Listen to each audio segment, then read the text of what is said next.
Бала күнімнен анам дәл осы 4 түрлі майды жасайтын. Біз ауырғанда осы майларды қолданып түрлі дәрі-дәрмек жасап беретін. Ол кезде аса ұнатпайтынмын.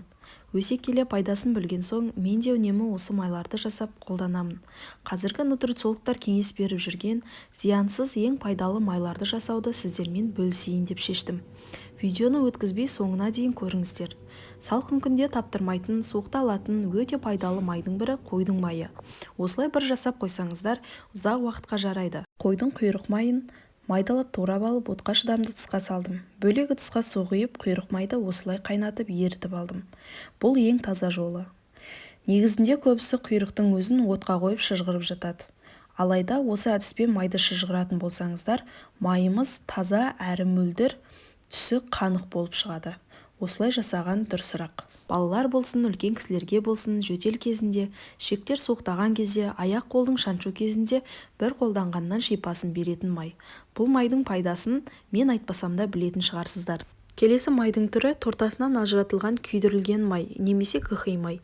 Ең алдымен табамызға майды салып, орталауда майды ерітіп аламын. 82%-дан жоғарғы дүкеннің кез келген майы жарамды, бұл жерде мен қолдың майын қолдандым. Майдың түсі мөлдір тұнық болғанша қайнауы қажет. Дайын болған майды дәл осы тұста бөлек ыдысқа құйып, балмен араластырып алдым. Міндетті түрде көбігін алып тастаңыздар. Балдың тазасы болғаны дұрыс. Дәл осы көлемдегі майға мен 2 қасық бал қостым. Сіздер дәміне қарай қоса берсеңіздер болады. Осының өзінде май өте тәтті болды. Бал қосылған майды жақсылап араластырып алыңыздар. Қалған майды бөлек ыдысқа құйып, қолданып жүрген ыдысымның үстіне құйып қойдым.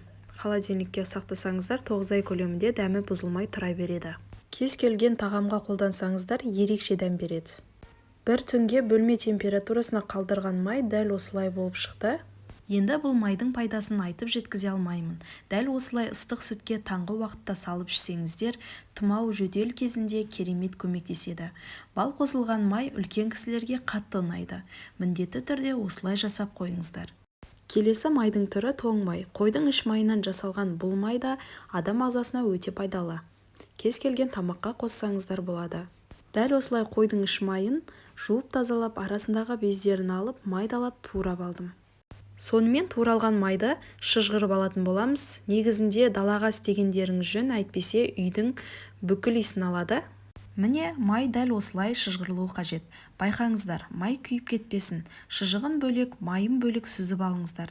Мен шыжығын да тамақтарға қолданамын. Ал тоң майды самсаның, қаттаманың тестасына пайдаланамын.